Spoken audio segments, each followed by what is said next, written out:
Yes, good morning, everyone.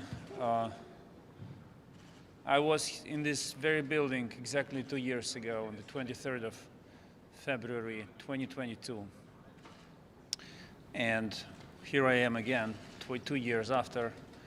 And frankly, I wish I could avoid this routine of coming every 23rd February to New York, because the Russian invasion against Ukraine continues. I wish it was over by now. But as long as it drags on, we will keep working on winning the war and restoring fair and lasting peace in Ukraine. And this is the main purpose of my meetings and my speeches in the General Assembly and in the upcoming meeting of the UN Security Council. We're talking about peace formula, and we are talking about accountability of Russia. But I want to make one point clear. 2 years ago, on this day, people did not believe, experts, diplomats did not believe that Ukraine would survive the large-scale invasion by Russia. Today, the same people do not believe that Ukraine can win this war. They turned wrong once, and they will turn wrong again. Ukraine survived the invasion, Ukraine will win the war. And if we act collectively and jointly, this will happen rather sooner than later. Sooner rather than later. Thank you, and I'm available for your questions.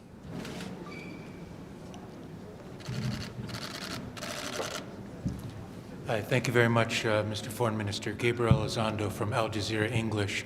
In your remarks in the General Assembly, you said that, in your view, the UN can and should do more active and swiftly in deploying existing instruments to help bring back Ukrainian children that are allegedly being held by Russia. Can you speak more on what you expect that you want more from the UN to do? Yeah. The scale of the crime of abduction of Ukrainian children by Russia is unprecedented. We are talking about thousands, tens of thousands of children. And we see that while the UN is trying to be helpful, it lacks instruments to deliver better results, which is bring kids back to Ukraine. The second issue that I mentioned in my address is the issue of civilian captives. This is, as it turns out, the most overlooked category in international politics. These are civilians who were captured by Russia, thrown behind bars, or deported, taken to Russia. You cannot swap them like prisoners of war, because we are not taking civilian captives, and we see that the current international law and the toolkit of political instruments to address this issue is extremely weak. And I made the point in my meeting in my address to the General Assembly. I mentioned it to the UN Secretary General. We ask the UN to look at these issues from the perspective of, first, are we doing enough within existing instruments to help these people? And second, what kind of new instruments could be introduced to reinforce our efforts? Because unfortunately, these two problems are not entirely Ukrainian. We have the loudest voice to speak about them, but we believe it's in the interest of the protection of human rights everywhere in the world.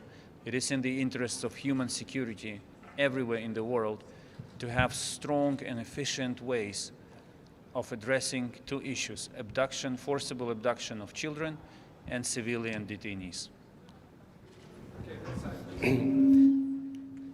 Volodymyr Milchenko, Ukrinform.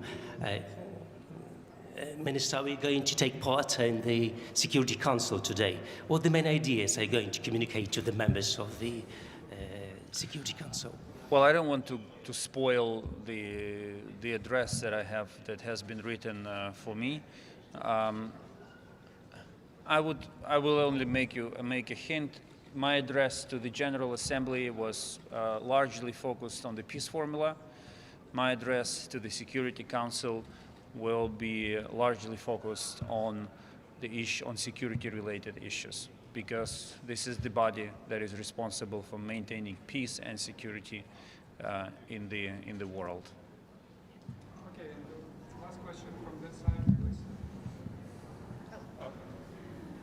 Yes, first, thank you for the briefing, Mr. Minister. What do you expect from the GA debate today? General Assembly debate. The GA. Well, it was, I heard G8, and so my immediate reaction was, did it come back to life? This was an opportunity for Ukraine to reach out to all member states of the United Nations with the idea of the peace formula and the summit of the peace formula that Ukraine and Switzerland agreed to convey.